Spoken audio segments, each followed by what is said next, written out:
The Assembly will hear an address by His Highness Sabah Al-Khaled Al-Sabah, Crown Prince of the State of Kuwait. I request the protocol to escort His Highness and invite him to address the Assembly.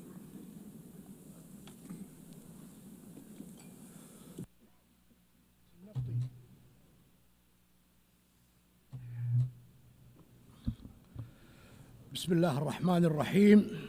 In the name of God, most compassionate, most merciful, Your Excellency, Madam President Annalena Baerbock, President of the General Assembly, Your Excellency, Mr. Antonio Guterres, UN Secretary General, Your Excellencies, Your Majesties, heads of delegations, distinguished ladies and gentlemen, may the peace of God be upon you. At the outset, it gives me pleasure to convey to you the greetings of His Highness Amir of the State of Kuwait, Sheikh Mish'al Al-Ahmed Al-Jaber Al-Sabah. May God protect him. And I convey his wishes for a successful UNGA-AT. And I express to you, Madam President, and to your friendly country, our congratulations on your election as President of the UN General Assembly, and I would like to applaud the efforts of your predecessor, Mr. Philemon Yang, during his presidency of the last session of the General Assembly. And I would be remiss not to highly appreciate the wise leadership of His Excellency, Mr. Antonio Guterres. And I would like to seize this opportunity to reiterate Kuwait's continued support for him and his efforts to promote the mission and purposes of the United Nations. Madam President, we share your vision for the objectives of this session under the theme Better Together. The theme embodies the necessary spirit of solidarity in order to overcome the multiple and interconnected challenges today. It is incumbent on member states to work together to preserve this organization as the cornerstone of multilateralism and as the refuge for states and peoples in order to address their disputes and overcome the challenges and to determine the means to achieve economic, social, and human development throughout the world. Before we look towards the future, we must reflect on the previous 8 decades since the establishment of the United Nations.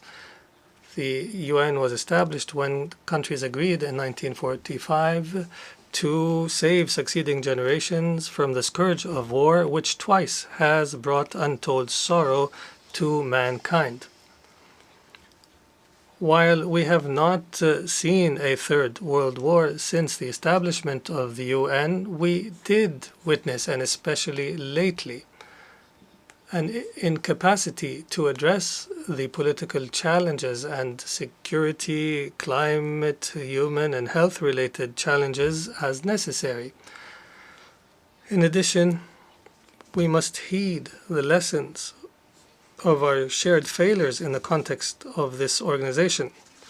We must draw the lessons as states and governments and peoples to realize the best means for non-recurrence of our mistakes and to grant our future generations a safer world.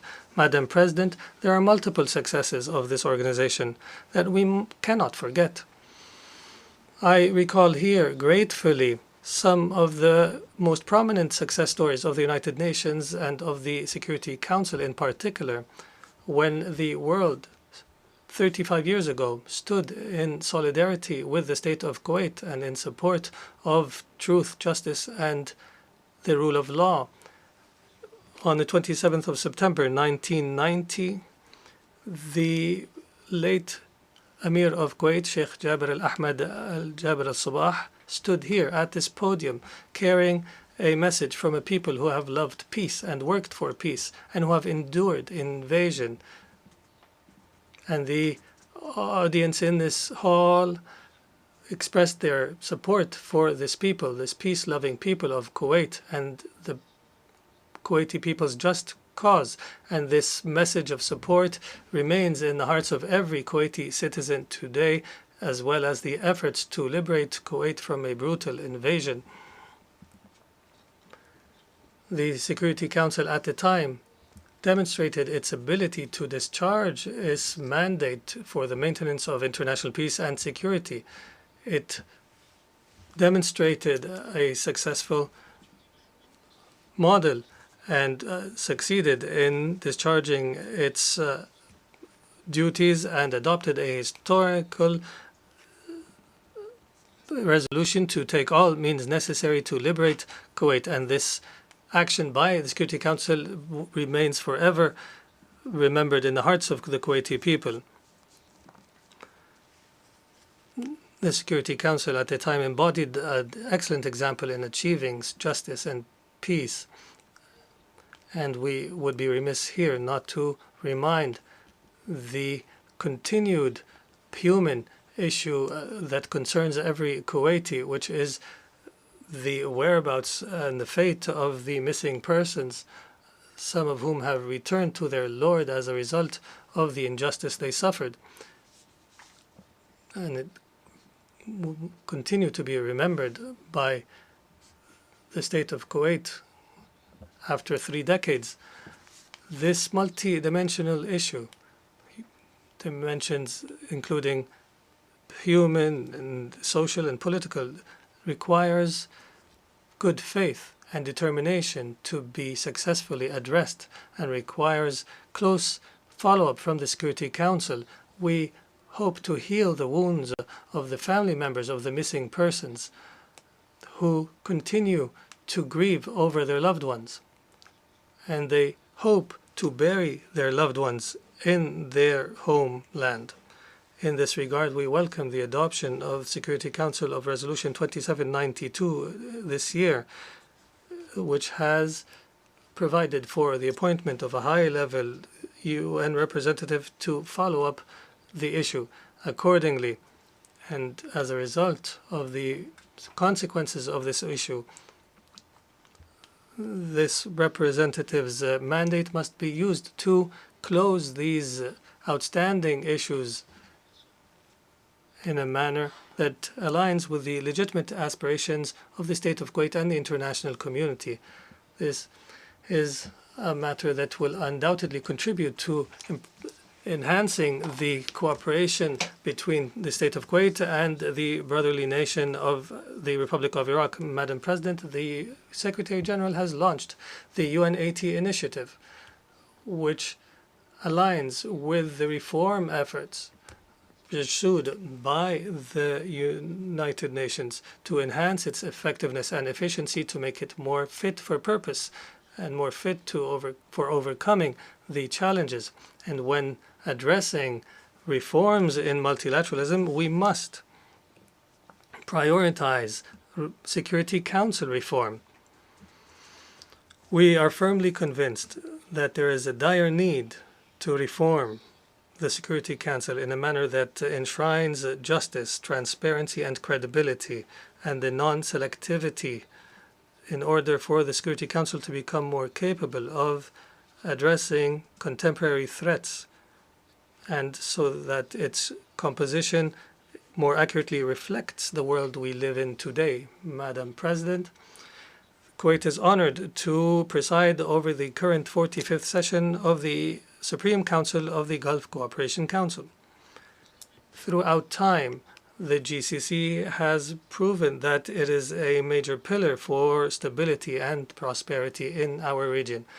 My country continues through its presidency of the Supreme Council to promote our joint efforts in the GCC and our strategic relationship with regional and international organizations. And we take pride in our efforts on behalf of our brothers and sisters in adopting the resolution related to the cooperation between the GCC and the United Nations. We look forward to the initiatives that will be taken in different spheres. We people of the Gulf do not know the impossible,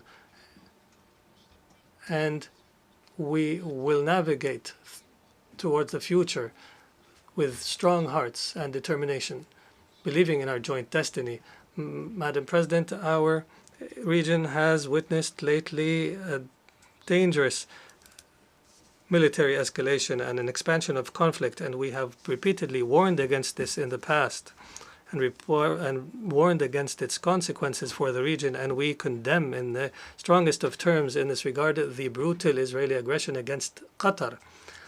We consider this attack a blatant violation of all international customs and norms, and an attack against a mediator that is working faithfully for the sake of peace. And we reiterate our complete solidarity with our brethren in Qatar, and we reiterate that any threat against any member state of the GCC is a threat against every member of the GCC. Just a few days ago, 2 emergency summits have been held, the first for the Supreme Council of the GCC and the second, the Arab Islamic Emergency Summit in Doha, to discuss the Israeli aggression against Qatar. We reiterate the different provisions in both outcome documents of the summits. Madam President, Kuwait continues its tireless efforts that have continued throughout 2 decades to assist Iraq to achieve the legitimate aspirations of the Iraqi people and our brothers and sisters in Iraq, and in order to promote stability and security in the region through bilateral agreements that are the cornerstone for defining our means of cooperation in order to build a better future for both our countries and to turn the page on the painful past. Accordingly, from this podium, we reiterate for the 3rd year in a row our commitment to the provisions of the agreement to regulate maritime navigation in the Khor of Abdullah with the Republic of Iraq since 2009, and we reiterate our commitment to correcting the negotiation course in order to determine our maritime boundaries beyond point 162 as per international law and the UN Convention on Law of the Sea of 1982, and without prejudice to the territories and islands in the area. And we reiterate at the same time our call on our sisters and brothers in Iraq to respect the provisions of the effective agreements between us in order for us to be able to unleash the prospects for cooperation between our 2 countries to greater heights. Madam President, what is taking place in the Gaza Strip for almost 2 years of collective punishment and the killing of tens of thousands of Palestinians and of innocent people, most of whom are women, are children, and using starvation as warfare is only an unfolding of genocide before our eyes. And we have reached this point because of the double standards in the application of international law. We cannot call for respect of international law in one area and ignore the application in another. This leads to undermining trust in the international system. The state of Kuwait once again condemns the Israeli aggression against the Gaza Strip and against all occupied Palestinian territory, and we call for an end to this aggression immediately and to allow for uninterrupted humanitarian access. And we also applaud the efforts of Qatar, Egypt, and the United States in order to reach a ceasefire. We recall in this regard the high-level conference on the 2-state solution, and under the joint leadership of the Kingdom of Saudi Arabia and the French Republic, and we look forward to building on the momentum generated by the conference. And we commend the decision by many friendly states to recognize the state of Palestine. and we emphasize the need for the remaining states to do the same. The state of Kuwait also reiterates its firm commitment to support UNRWA because of its critical role in securing the basic needs of millions of Palestinian refugees.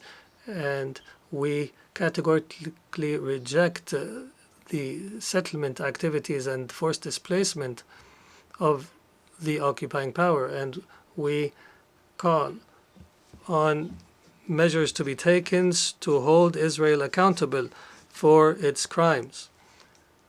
The state of Kuwait also reiterates its historical and firm support for the Palestinian people and their just cause and their legitimate right to the establishment of a Palestinian state on the borders of 1967 with East Jerusalem as its capital, as per UN resolutions and the Arab Peace Initiative of 2002. Madam President,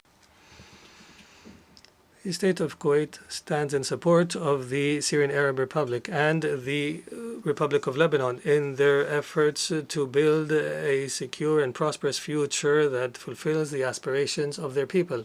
And we reiterate the need to respect the territorial integrity and sovereignty of both states. And we follow with great concern the developments in Yemen, Sudan, Somalia, and Libya.